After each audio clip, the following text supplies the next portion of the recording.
ಶ್ರೀಮಂತಿಗೆ ಸುಪ್ಪತ್ತಿಗೆಯಲ್ಲಿ ಕುಳಿತು ಮೆರೆಯುತ್ತಿದೆಯಲ್ಲ, ಇಂದು ನಿನ್ನ ಮನೆಯನ್ನು ತರೂರಿ ಮಾಡಲು ಬಂದಿರ. ಅದು ಏನು ಕಿತ್ಕೋತೀಯ, ಕಿತ್ಕೊಂಡು ನೋಡ್ತೀನಿ ಮಗನೇ.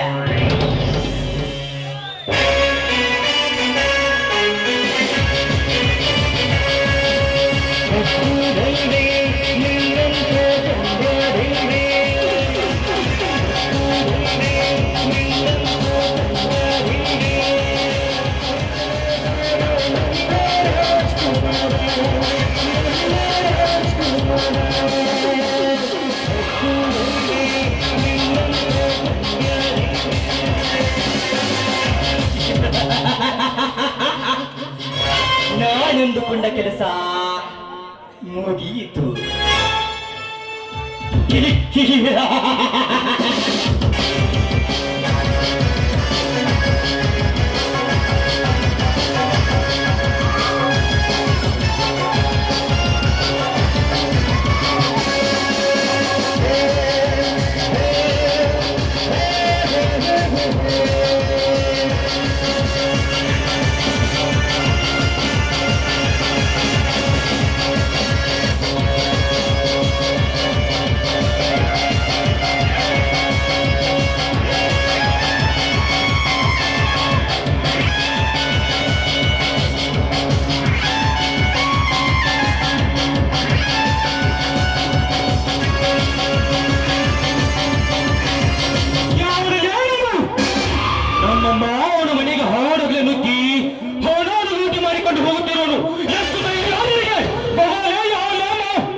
ಬ್ಯಾಗ್ ಹಿಡಿದುಕೊಂಡು ನಿಂತವರು ಈ ತಿರುಗಿ ನನ್ನ ಮಗ ನಮ್ಮ ಮನೆಯ ನುಗ್ಗಿ ಹಣವನ್ನು ಲೂಟಿ ಮಾಡಿಕೊಂಡು ಹೋಗುತ್ತಿದ್ದ. ಯಾವ ಲೇಡಿಗೂ ಬಹು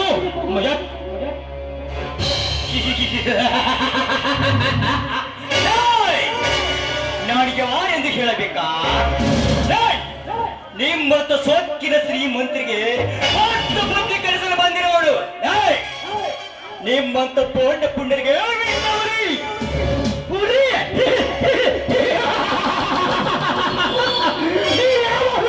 ನಾಯಿನ ಮಗಳೇ, ಸುಮ್ಮನೆ ಕೈಯಲ್ಲಿದ್ದ ಬೆರಕೊಟ್ಟು ಹೊರಟು ಹೋಗುತ್ತೀಯೋ ಇಲ್ಲ ಇಲ್ಲೇ ಜೀವಂತ ಸಮಾಧಿ ಮಾಡಬೇಕಾ?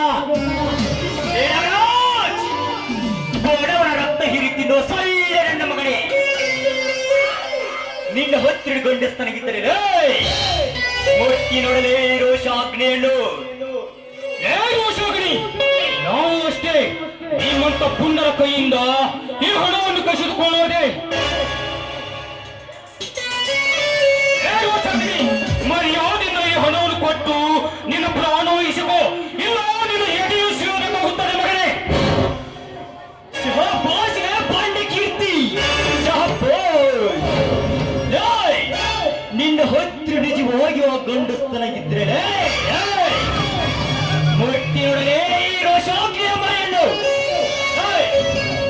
ನಿಮ್ಮ ಹೋಗಿ ಬಡವರ ಹೊಟ್ಟೆ ಮೇಲೆ ಪಡೆದು ಹಾಲು ತುಪ್ಪ ಉಂಡ ದೇಹವಲ್ಲವಿದು. ಅದೇ ಬಡವರ ಮನೆಯಲ್ಲಿ ತುತ್ತು ಅನ್ನವನ್ನು ಬೆಳೆದ ದೇಹವಿದು. ಇವಡು ರೋಷಾಗ್ನಿ, ರೋಷ ಬರಲ್ಲ. ಒಂದು ವೇಳೆ ಬಂದ್ರಲೇ ನೀವು ಯಾರು ಉಳಿಯಲ್ಲ. ನಾವು ಅಷ್ಟೇ. ನೋಡು ರೋಷಾಗ್ನಿ, ನಿನಗೂ ನಮ್ಮ ಹಾಗೆ ಶ್ರೀಮಂತನಾಗಬೇಕಾದರೆ ನಮ್ಮ ಜೊತೆ ಸೇರು. ಶ್ರೀಮಂತನಾಗುತ್ತೀಯ, ಅದನ್ನು ಬಿಟ್ಟು ನಮ್ಮಂತ ಶ್ರೀಮಂತರ ಮನೆ ಲೂಟಿ ಮಾಡಲು ಹೊರಟರೆ ನಿನ್ನನ್ನು ಕೈಯನ್ನು ಕತ್ತರಿಸಬೇಕಾಗುತ್ತದೆ ಮಗನೇ. ಎಚ್ಚರವಾಗಿರು,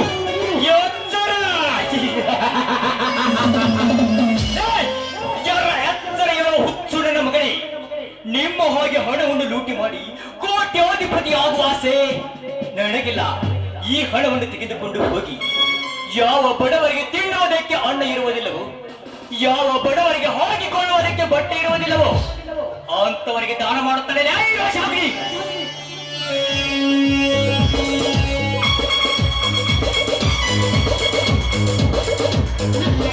ಅಲ್ಲ, ಯಾರಿವನು? ಇವನ ಹಾಡುವ ಕಡೆ ನಾಗರಾಜನ ಮನೆಗೆ ನುಗ್ಗಿ ಸೈನ್ಯತನ ಮಾಡಲು ಹೊರಟಿರುವ ಇವನೊಬ್ಬ ಕುಲ್ಲಿ. ಏಯ್, ಯಾರು ನೀನು? ಅದು ನಮ್ಮ ಮನೆಗೆ ಬಂದು ನಮ್ಮ ಮನೆಯಲ್ಲಿ ದರಡಿಕೊಳ್ಳೆ ಮಾಡುವಷ್ಟು ಧೈರ್ಯ ಬಂದಿದ್ದ ನಿನಗೆ? ಮರ್ಯಾದೆ ಕೊಟ್ಟು ಹೇಳ್ತಾ ಇದ್ದೀರಿ.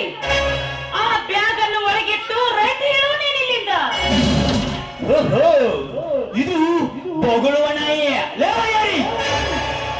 ಭಾರತದ ನಾರಿಯಾಗಿ ಕರ್ನಾಟಕದ ಮಣ್ಣಲ್ಲಿ ಹುಟ್ಟಿ ಭಾರತ ಸಂಸ್ಕೃತಿ ಬಿಟ್ಟು ಈ ರೀತಿ ತುಂಡು ಬಟ್ಟೆ ಹಾಕಿಕೊಂಡು ಬರುವುದಕ್ಕೆ ನಾಚಿಕೆ ಆಗೋದಿಲ್ವೇ ನಿನ್ನ ಜನ್ಮಕ್ಕೆ? ಅದು ನನ್ನಿಷ್ಟ. ಅದನ್ನು ತೆಗೆದುಕೊಂಡು ನೀನೇನು ಮಾಡ್ತಾ ಇದೀಯಾ? ಇದು ಫ್ಯಾಷನ್. ಈಗ ನನ್ನ ಮನಸ್ಸಿಗೆ ಬಂದ ಡ್ರೆಸ್ ಹಾಕಿಕೊಳ್ತೇನೆ. ಅದನ್ನು ಕೇಳೋದಕ್ಕೆ ನೀನ್ಯಾರು? ಫ್ಯಾಷನ್ ಈಗ ನಮ್ಮ ದೇಶದಲ್ಲಿ ನಿಮ್ಮಂತ ಹೆಣ್ಣುಗಳಿರುವುದರಿಂದಲೇ ಈಗಿನ ಗಂಡು ಮಕ್ಕಳು ಹಾಗೆ ಹೋಗುತ್ತಿರುವುದು. ಏನಂದ್ರೆ ನಿನ್ನ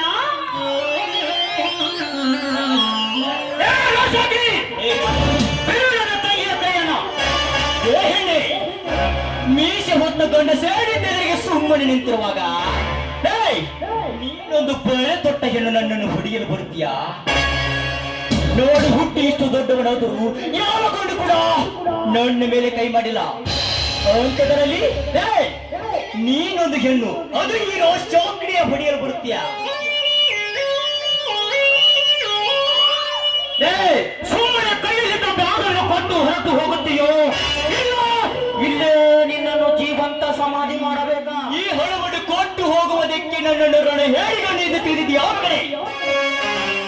ಕೀರ್ತಿ ರಾಜ್, ನಿಮ್ಮ ಹತ್ಯೆ ನಿಜವಾಗಿ ಆ ಗಂಡಸ್ತನ ಎನ್ನುವುದೇನಾದ್ರೂ ಇದ್ರೆ ಹಿಡಿರಲೇ ನನ್ನನ್ನು.